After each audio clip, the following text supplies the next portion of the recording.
இப்ப நம்ம கொள்கை எதுன்னு கடைசியா எப்போ ஜான் எழுதி கொடுத்தீங்க எனக்கு? சார் செப்டம்பர் 27க்கு முன்னாடி. மோடின்னு எப்போ எழுதி கொடுத்தீங்க? சார் அது 4, 5 மாசம் ஆயிடுச்சு சார்.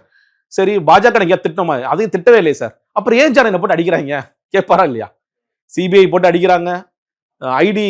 ஐடி போட்டு அடிக்கிறாங்க. இந்த பக்கம் சிபிஎஃப்சியில் அடிக்கிறாங்க. எதுக்கு நான் என்னை போட்டு திருமண திசையில ஏன் போட்டு அடிக்கிறாங்க? அப்படிங்கிற ஒரு இருக்குன்னா ஒரே ஒரு காரணம் காங்கிரஸ் நம்ம ஏன்னா ஜான் என்ன நரேட்டிவ் கொண்டு போறாரு? காங்கிரஸ் அவன் பக்கத்துல தான் இருக்கு. அந்த அளவுக்கு நரேட்டிவ் கொண்டு போறாரு. சரி அது கொண்டு போறீங்களா? அந்த ரெசிப்ரோகேட் பண்றீங்களா? நீங்க கேட்டதில்ல. இப்போ ராகுல் காந்தி ட்வீட் போட்டாரு. ராகுல் காந்தி யாரை வச்சு ட்வீட் போட்டாரு? மாணிக் தாகூரோ இல்ல பிரவீன் சக்கரவர்த்தியோ சார் ட்வீட் போடுங்க சார் நம்ம பக்கம் தான் சார் வரக்கு ரெடியா இருக்காங்க. இப்போ ராகுல் காந்தி என்ன கூப்பிடுவாரா இல்லையா?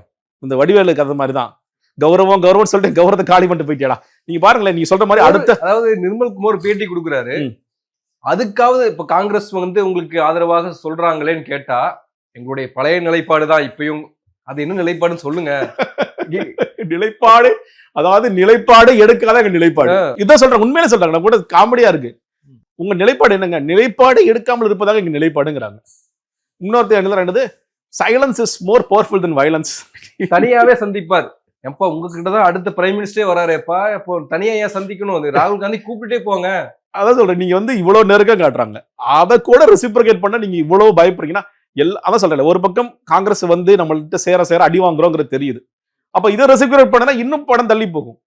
நீங்க இந்த ரசிகர்கள் என்ன சொல்லிக்கலாம், நீங்க வந்து மே மாசமோ ஜூன் மாசமோ ரிலீஸ் ஆனா எங்க அண்ணன் படம் எங்க அண்ணன் முதலமைச்சர் இருக்கும்போது வரலான்னு சொல்லிட்டு. ஆனா ப்ரொடக்ஷன் இன்னும் சொல்ல போனா அவர் கூட இருக்க கோ ப்ரொடியூசர் ஜெகதீஷ் பழனிசாமி யோசிப்பாரா? யோசிக்க மாட்டாரா? இல்ல ஜனநாயகன் படம் ரிலீஸ் ஆகணுமா, தமிழ்நாட்டினுடைய முதலமைச்சர் ஆகணுமா? ஏதோ ஒண்ணுதானே.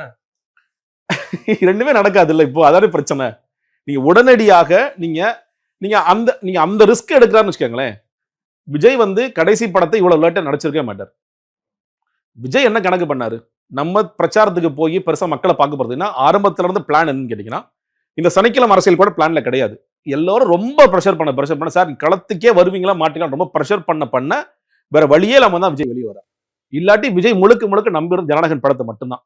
இந்த படம் வரும், இந்த படம் ரிலீஸ் ஆகும், பெண்கள் வாக்களை கொண்டு வரும், இளைஞர்கள் வாக்களை கொண்டு வரும், அது ஒண்ணு போதும்.